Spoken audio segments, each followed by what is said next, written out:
Thanks for joining. This is my latest little pattern, especially made for the Children's Corner shop. I use my Raggedy flower applique. It's a lot easier to do than it looks. And you can refer to the pattern for the design layout. But I also wanted to show you with the blooms. This is actually my husband's favorite quilt, if you can imagine. And it's not children's corner-y kind of fabrics. This is hardcore quilting fabrics, but you can see that I love the blooms a lot. And the fun thing about the blooms is you don't have to use the same fabric. You just kind of use whatever you have and mix them together, and it makes it fun. But what I'd like to show you today to accompany the pattern is how to make a Raggedy Edge floral block.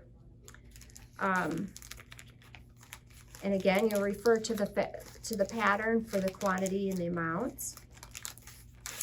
I had the best time. Now, if you want to make this for somebody very special, I highly recommend that you use Liberty prints. And if you're going to use Liberty prints, go ahead and get the Liberty white as well. And to be especially indulgent, I recommend that you use a lawn weight on the back. And when you get it completed, if you're going to quilt it yourself or bring it to your quilter, ask for 2 layers of batting. If you live in the Nashville area or want to come and visit us, come to the store, and you have to feel it to know what I mean. It's like heaven. So if you're making it for a little special someone, I suggest use the Liberty. Now, I'm being cheap today, and I'm going to use some chambray background because I don't want to use my Liberty, my Liberty whites. But again, please refer to the sample if you'd like to see. Okay, I'd love to show you. And in the pattern, so you know, there are actually 2 versions to this. This one is the 9-patch version. And on the back, there's a picture of one that uses a pinwheel for the piecing part of it. And it was kind of fun to do 2 different little blocks. And you can choose based on the fabrics that you have, the size of the fabrics that you have. So you want to decide first which version you'd like to do. And the piecing is very, very easy, and the instructions will tell you everything you need to know. And I did go through and print a step-by-step guide, so you can kind of use this to follow along with the video, and you should really then be able to go along. Now, for some of you who don't know about the secret of freezer paper, you know, you get it at the grocery store where you buy plastic bags and whatever. I purchase it for my sewing room, and I use it as a template. So it's easy to cut out because it's paper, and you'll notice there's a shiny side to it and then a paper side to it. When I cut out my petals, so I trace the petals from the freezer paper. Here's the template. And you trace it out and cut it out of the freezer paper. And you can put the freezer paper shiny side down on the fabric, and it sticks. And what's really nice about it is you can use it over and over, probably 8 or 10 times. And then what I did was I traced around the petal. The tracing line becomes your sewing line. So that's why it's necessary to trace. And this is where it's nice because you don't have the raggedy edge, you don't have to be perfect. You're gonna just trim out about a generous 1/4 inch or so around your flower. Don't worry if it's a little less or if it's a little more, it's not a problem. So then you get something that looks like that. And we're gonna do the same thing for the center. Here's the circle, and there's the shiny side. And I like to press it just because it doesn't shift around.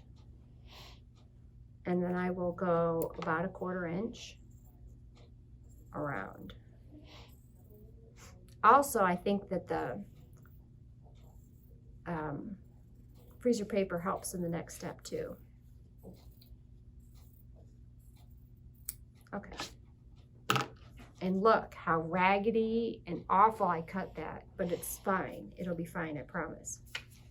Now, if I were doing the quilt, I would actually do all 4 centers and take the paper off the 3, but leave, and I would stack them up. And then what you want to do, you're just going to snip about, I don't know, 1/8 of an inch apart. And again, this doesn't have to be perfect either, but you just want to snip it so that you're not going into the paper.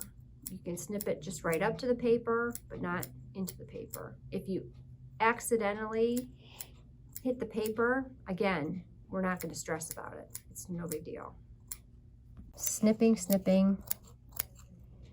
And by stacking these up, you get all the snipping for 4 circles with the work of 1. Unless you want to have carpal tunnel. So there's the center. It's good to go. For the petals, I have,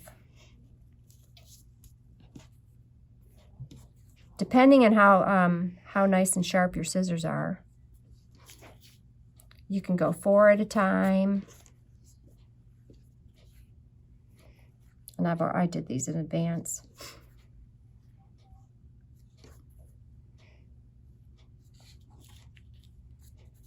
So I'm just basically going to hold this there 4 deep. And again, and because there's thick,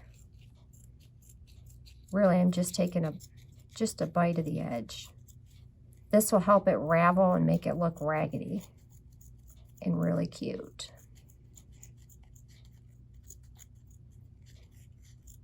I love these designs where you can make it look good without it having to be perfect. Perfection is highly overrated. We have enough stress in our life without having to worry about everything being perfect, right?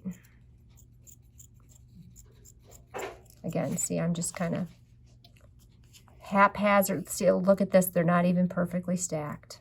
We're good.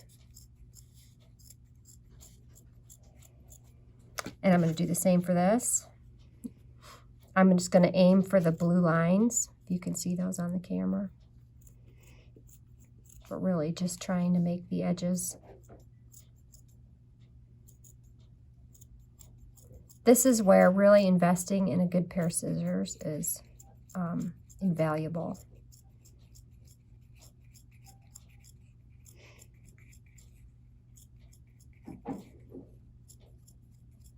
There we go. I actually designed a quilt to go to our little summer house.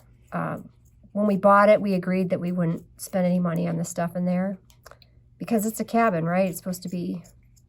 So I made the Scrappy Bloom quilt, red, white, and blue, really cute. And then there's no way I was going to put that on any old furniture, so I went and bought $1,100 worth of wicker furniture. There goes that roll, but it's cute. Okay, so I have my pieces all cut out. And again, my second favorite background, it's a chambray background. You just can't go wrong with chambray. It looks good with everything.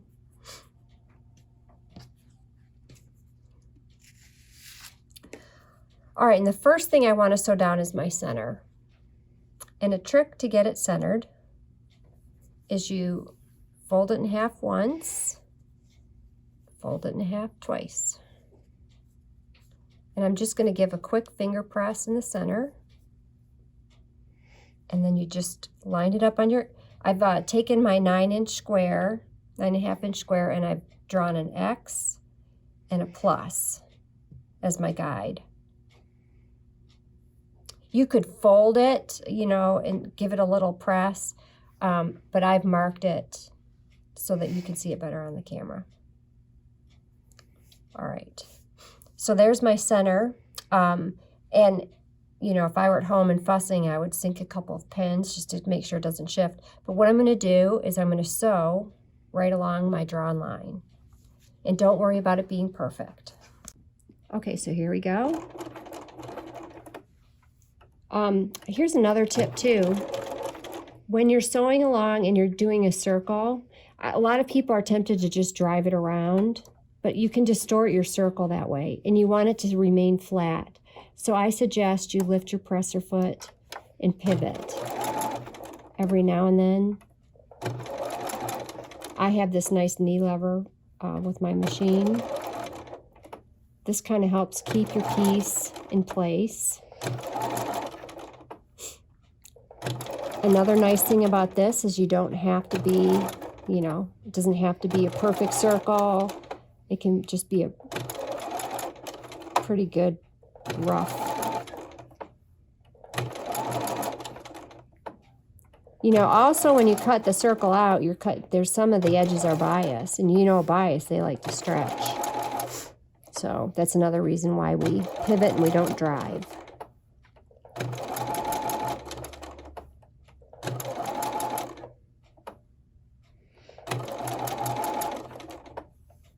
And all the way to the end.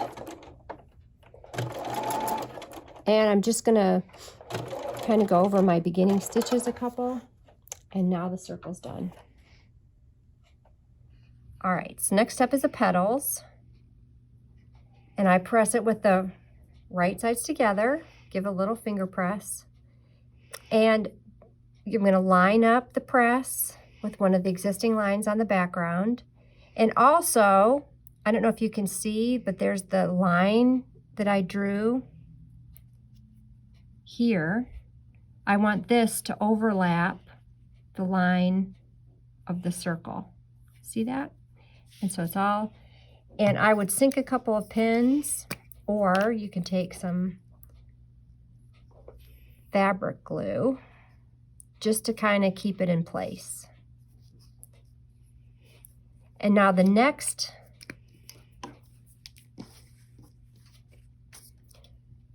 little thing to overcome is, so we have the circle where I've sewn.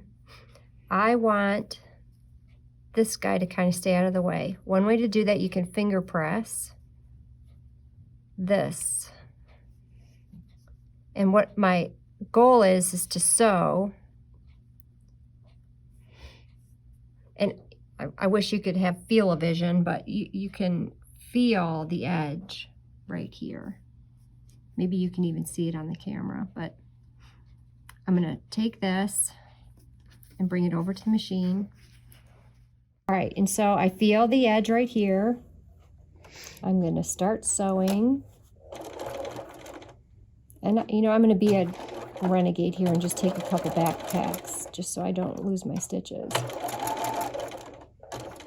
And then it's just a matter of sewing around. Oh dear, I didn't make the line. Oh dear, doesn't matter.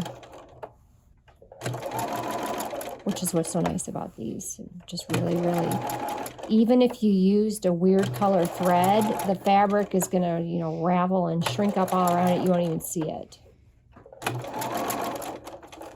Notice again, I'm lifting my foot and pivoting.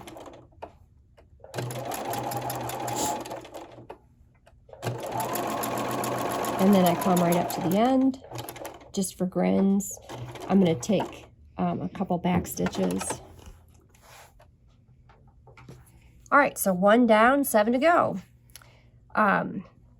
Again, the next tricky part is you want to make sure that these raw edges kind of stay out of the way. And a way to do that, you know, when I started doing this, I used to tape them down, then I pinned them down.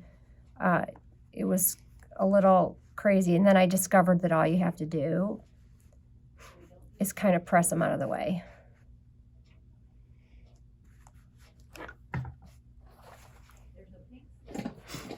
And I'm going to alternate my petals today from what I brought. And again, you kind of press it right sides together, find your center line, overlap roughly the 1/4 inch for the bottom.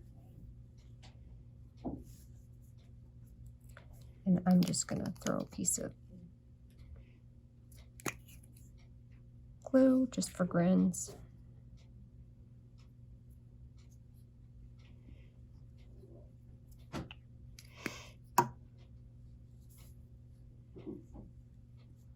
And so again, I can feel the ledge of the circle, and it's lining up on my line for the petal.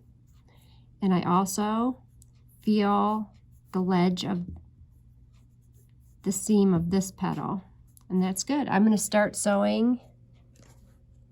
I'll start sewing on this side. All right, so I'm going to continue sewing the petals on in the same manner. You just kind of press these out of the way, find the middle, line up the bottom, and sew it down. And you just keep going around in a circle, alternating your fabrics, and until you end up with something like this. And then once your piece is all sewn and your quilt's all done, once you wash it, these edges will start to ravel and get really raggedy like this. Once you wash it, they get all just beat up. And it's just really fun how imperfect they all are. And depending on how much fabric you have, you know, if you have a jelly roll, these work. The 2.5 inch strips work fine. You do need a 3-inch square for the circle in the middle, but jelly rolls work. So I really hope you enjoy this project. I had a ball making it. And just to give you a little backstory, the first version of it, I actually made for a healthcare worker who went the extra mile during the pandemic while she was pregnant. So I thought that deserved a little send off to her new baby girl. And so she got the chambray version with my thanks. Thank you for tuning in. I hope you enjoy.